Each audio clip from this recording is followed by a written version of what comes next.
Oi amigos, tudo bem? Para quem não me conhece, meu nome é Mariana e sejam bem-vindos ao meu canal. Se você não é inscrito, se inscreva, curta, comente, compartilhe. A gente vai estudar a terceira lição da Escola Sabatina, que tem como tema o Pacto do Dízimo. E aí a gente vê aqui, ó, 10 ovelhinhas, uma separadinha. Isso aí já nos ilustra do que se trata, né? O que é o dízimo. Mas antes da gente ler o verso áureo e tudo mais, comentar sobre a lição, eu te convido a orar comigo. Amém?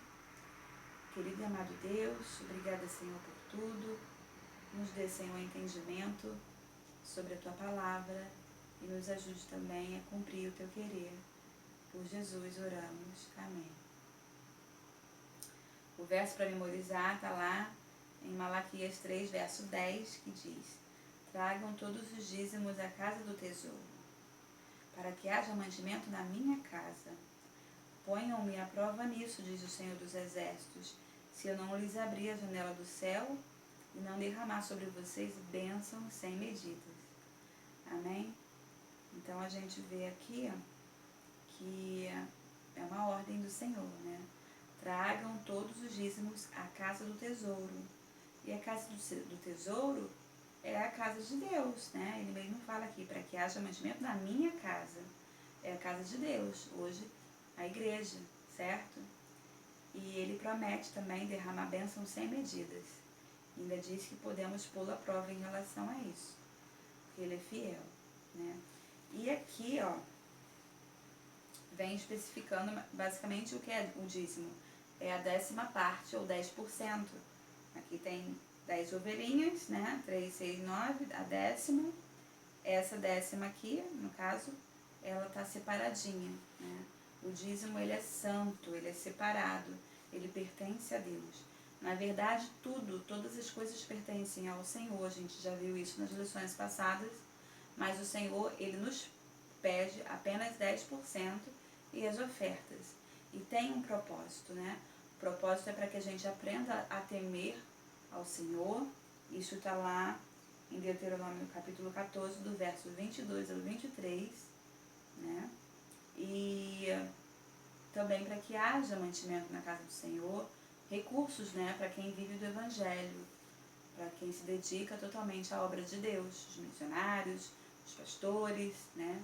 A igreja em si tem custos, luz, enfim, gastos, infraestrutura, manutenção, né? E também para a pregação do Evangelho. Então tem que ter o dízimo, e foi por isso que o Senhor, ele nos deu essa ordem. Ele é dono do ouro e da prata, ele não precisa do nosso dinheiro. Mas o dízimo nos ajuda a ter um coração abnegado, é uma vacina contra a avareza, né? E mostra também a nossa relação, né, com Deus, se ele é realmente uma prioridade na nossa vida e se o reino, se a causa de Deus também, né, faz parte da nossa preocupação, do nosso interesse, né, em contribuir, né, em fazermos a nossa parte. Ó, o dízimo é o testemunho mínimo do compromisso do cristão. Tá na lição de domingo, certo?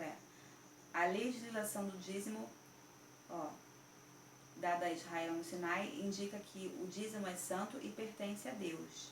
Porém, não foi no Sinai que foi estabelecido o dízimo, né? A gente já vê muito antes disso, a gente vê Abrão dizimando, né? Ele deu para Melquisedeque o dízimo, e Melquisedeque era sacerdote do Deus Altíssimo. Está escrito na palavra de Deus lá em Gênesis 14, do verso 18 a 20, né? E também outro patriarca que foi dizimista é Jacó. Jacó, ele teve um sonho, né? Ele estava dormindo, cabeça numa pedra, teve um sonho. Ele viu o céu aberto, uma escada, anjos subindo e descendo, e o Senhor falando com ele, que guardaria ele, protegeria ele, daria aquela terra onde ele estava para ele, sua descendência, né? E que daria também uma numerosa descendência a ele, enfim. E ele falou o que para Deus? Ele falou que o Senhor também seria Deus dele, porque Deus se apresentou a ele como sendo Deus dos pais dele, né? Dos primeiros patriarcas, no caso Abraão e Isaac. E ele fala o seguinte: o Senhor também será o meu Deus, o Senhor será o meu Deus, e de tudo que me concederes, certamente te darei o dízimo. Então, a gente já viu aqui a ideia de dízimo antes mesmo do Sinai, certo? Na segunda-feira, vem dizendo: onde fica a casa do tesouro? A casa do tesouro é a casa de Deus, certo? E para onde deve ir o dízimo de acordo com Malaquias capítulo 3, verso 10? Para onde deve ir o dízimo? Para a casa de Deus, né? Então, não é assim, separe um valor mensal, 10%, e compra uma cesta básica e dê para alguém necessitado. Não é isso que o Senhor diz. O Senhor diz: trazei todos os dízimos à casa do tesouro para que haja mantimento na minha casa, né?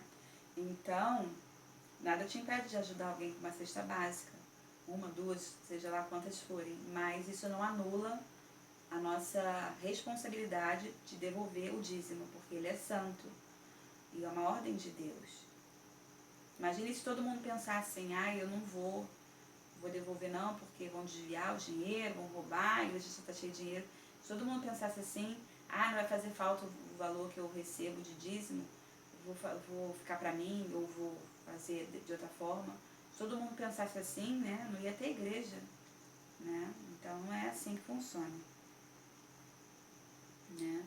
E terça-feira vem dizendo a propósito do dízimo, que era para sustento, né, daqueles que viviam do Evangelho, né, pelos serviços que prestavam. Está lá em Números capítulo 18, do verso 1 a 24. Né? O dízimo deve ser usado para sustentar o ministério evangélico. Portanto, as necessidades dos ministros são atendidas com o dízimo de Deus. Lá em Atos capítulo 20, verso 35, o que essa pede para a gente ler e como essa mensagem se relaciona com o dízimo? Lá vem dizendo o seguinte: mais bem-aventurado é dar do que receber. Então eu entendo o seguinte: que quando a gente é dizimista, mais bem-aventurado nós somos, porque mais bem-aventurado é aquele que dá do que aquele que recebe. Então a gente tem que ser abnegado, a gente não pode ser preso a dinheiro, apegado, né? Então quando a gente dá, mais feliz a gente é, ainda mais quando a causa é tão nobre, né? Que é a causa do Evangelho. Na quarta-feira vem a pergunta, né? O dízimo deve ser sobre o valor bruto ou líquido? E aí é entendido que deve ser sobre o valor bruto, tá? Sobre o valor bruto, sendo que contribuições para o INSS podem ser descontadas, tá? Porque quando você receber sua aposentadoria, você vai dizimar, então, né, você vai devolver aquilo que é de Deus, tá bom? E aí a gente vê uma situação aqui, vem narrando a história pedindo pra gente ler 1 Reis, capítulo 17, do verso 9 ao 16, né, que vem contando a história da viúva de Serepta e perguntando pra gente, né, qual que era a situação dela antes de Elias chegar e o que o profeta pediu para que ela fizesse, né, e o que a gente pode aprender com esse relato. A gente vê que ela não tinha quase nada, ela tinha só um pouquinho de farinha, um pouquinho de azeite, e Elias pede que ela prepare uma porção, né, um bocado ali, um pãozinho, e que dê para ele a primeira parte, né, e aí o que sobrasse para ela e para o filho, mas que o Senhor proveria e não faria faltar para eles. E ela confiou, né, não foi uma prova, porque Deus sabe e conhece o coração de todos, mas foi uma forma dela exercer a fé dela. E ela exerceu a fé que ela tinha, dando aquele pouco que ela tinha, mas ela sendo fiel naquele pouco, muito o Senhor acrescentou a ela. E a primeira parte foi para Elias, o homem de Deus. Né? O que a gente pode aprender com isso? É que a gente tem que fazer igual, a gente tem que separar da nossa renda a primeira parte e dá para Deus, no caso, o homem de Deus, os ministros do Evangelho, vão receber desse recurso, porque eles também têm família, eles precisam também viver. E o Senhor vai fazer multiplicar, né, na nossa vasilha, na nossa despensa, o Senhor não vai deixar faltar. Amém?